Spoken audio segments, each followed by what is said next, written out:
যে গান করতে ভালোবাসো, যে নাচ করতে ভালোবাসো, যে সাঁতার কাটতে ভালোবাসো, যে খেলতে ভালোবাসো, প্রত্যেকে নিজেদেরকে যদি প্রিপেয়ার করো তাহলে খুব শিগগিরই তোমরা সবাই নতুন কুড়িতে অংশগ্রহণ করতে পারবে। খালি পড়াশোনা করেই ভালো হওয়া যায় না, পড়াশোনার পাশাপাশি নিজের যোগ্যতা, এই যে নিজের যোগ্যতা দিয়ে তোমরা একটা বৃত্তি পেয়েছো, তোমাদের এক্সট্রা কারিকুলার কিছু আছে সেটা তোমরা প্রমাণ করেছো, তোমরা সেটাতে পার্টিসিপেট করতে পারবে খুব শিগগিরই ইনশাআল্লাহ। এবং সেটা করতে পারলে অনেক বড় বড় প্রাইজ পাওয়া যাবে, তোমরা ন্যাশনাল লেভেলে খেলতে পারবে, গান গাইতে পারবে, নাচ করতে পারবে, যারা আর্ট করতে পারো আর্ট করতে পারবে। তোমাদের জন্য সেই সুযোগটা করে দেওয়ার জন্য আমরা আজকে এখানে এসেছি। যে স্কুল থেকে এসেছো প্রত্যেকে সেই স্কুলে গিয়ে রোববারে বলবে যে আমাদের যেন পড়াশোনার পাশাপাশি খেলাধুলার ব্যবস্থা করা হয়, আমাদের পড়াশোনার পাশাপাশি যেন চিত্রাঙ্কন আর্ট কম্পিটিশন করানোর ব্যবস্থা করা হয়, আমরা যেন নাচ করতে পারি, গান গাইতে পারি, আমরা যেন কোরআন তেলাওয়াত করতে পারি, সেই ব্যবস্থা যেন করা হয়। বলতে পারবে না? যখন স্কুলে গিয়ে বলবে দেখবে টিচার এটা করে দিচ্ছে তোমাদের জন্য, তারপরে তোমরা নিজেদেরকে প্রস্তুতি গ্রহণ করে তোমরা আশা করি ইনশাআল্লাহ জাতীয় এবং আন্তর্জাতিক পর্যায়ে তোমরা সেই জায়গায় খেলতে পারবে, গান গাইতে পারবে। আমরা চাই যে তোমরা ছোট ছোট মানুষগুলো অনেক বড় হও, অনেক ভালো কাজ করো এবং দেশের জন্য সম্মান অর্জন করো। আর সার্বিকভাবে একটা কথা বলতে চাই যে অনেক কষ্টের পরে আমরা একটি সময় অর্জন করেছি এখন, যে সময়ে এই যে বাচ্চাদের সাথে বসে কথা বলতে পারছি, বাচ্চারা ইন্টারেকশন করতে পারছে। বাংলাদেশের ইতিহাস থেকে আর কখনো মুছে না যায়, সেই ব্যবস্থা করার জন্য আমাদের সকলকে এক থাকতে হবে, ঐক্যবদ্ধ থাকতে হবে। আমাদের ভেতরে যদি বিভেদ তৈরি হয় তাহলে যে মাফিয়াতন্ত্র এতদিন দেশ শোষণ করেছে তারা আবার মাথা চাড়া দিয়ে উঠবে। সেই জায়গাটাকে আমরা আর কোনোভাবেই প্যাট্রন করতে চাই না। আমরা চাই যে আপনারা সকলে মিলে সরকারকে সহযোগিতা করুন, সরকার আপনার এলাকার উন্নয়ন করার জন্য যা যা প্রয়োজন সবকিছু করতে রাজি আছে ইনশাআল্লাহ।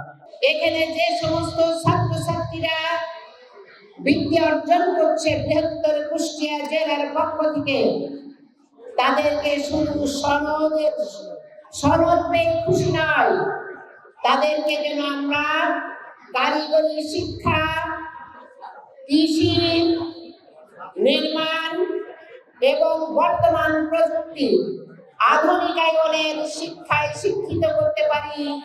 যেমন আমাদের মাননীয় প্রধানমন্ত্রী বলেছেন মিনিমাম 3টি ভাষায় পারদর্শী হতে হবে এবং কম্পিউটারে পারদর্শী হতে হবে, এবং স্কুল লেভেল থেকে প্রাইমারি থেকে দ্বাদশ শ্রেণী পর্যন্ত সকলকে সুশিক্ষায়, আধুনিক শিক্ষায় প্রতিষ্ঠিত করতে হবে।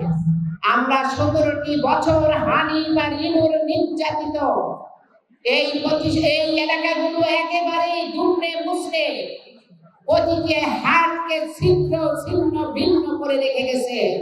দয়া করবেন, আমাদের দিকে দয়া করবেন। আমরা যদি এই 5টি বছর এই ভেড়ামারা মিরপুরের চিত্র পাল্টে দিতে পারি এবং এই ব্যারিস্টার রাজীব চৌধুরীকে আমরা যেন ঐক্যবদ্ধ হয়ে সকল রাজনীতিবিদদেরকে এক মঞ্চে এক ছাতার তলে এনে রাজনীতি করে সংগঠনকে শক্তিশালী করতে পারি, সেই প্রত্যাশা রেখে আমি প্রথমে ধন্যবাদ জানাই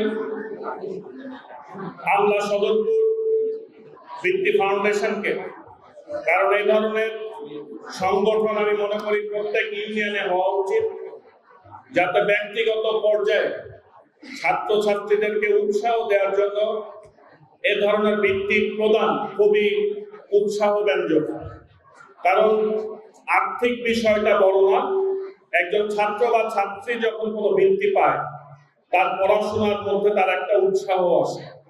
সেই উৎসাহ এবং মূল্যায়নের দিক থেকে চিন্তা করলে অবশ্যই এই ধরনের বৃত্তি প্রদান সংগঠন যেগুলো ফাউন্ডেশন তৈরি হয় তা এলাকার শিক্ষার মান উন্নয়নে বিশেষ ভূমিকা রাখতে পারে বলে আমি মনে করি। সে কারণে ভবিষ্যতে এই আমলা সদরপুর বৃত্তি ফাউন্ডেশন আরো বেশি কাজ করবে, আমরা সহযোগিতা করব। একই সাথে আমি প্রত্যাশা করি এই অঞ্চলে এই ধরনের ফাউন্ডেশন প্রত্যেক ইউনিয়নে ব্যক্তিগত পর্যায়ে গড়ে উঠবে। এই অঞ্চলে প্রচুর প্রতিবন্ধী আছে, আমি এই প্রতিবন্ধী নিয়ে দীর্ঘদিন যাবৎ কাজ করছি। আমি দেখেছি হাজার হাজার প্রতিবন্ধী যারা স্কুলের শিক্ষা পাচ্ছে না, এবং তাদের থাকারও অনেক সময় জায়গা নাই। সেই কারণে যদি অত্র অঞ্চলে মাননীয় মন্ত্রী মহোদয় যদি একটি প্রতিবন্ধী ফাউন্ডেশন করার ব্যাপারে আমাদের সাথে থাকেন, তিনি সহযোগিতা করেন, আমি বিশ্বাস করি এ ধরনের প্রতিবন্ধী সংগঠন করা সম্ভব হবে।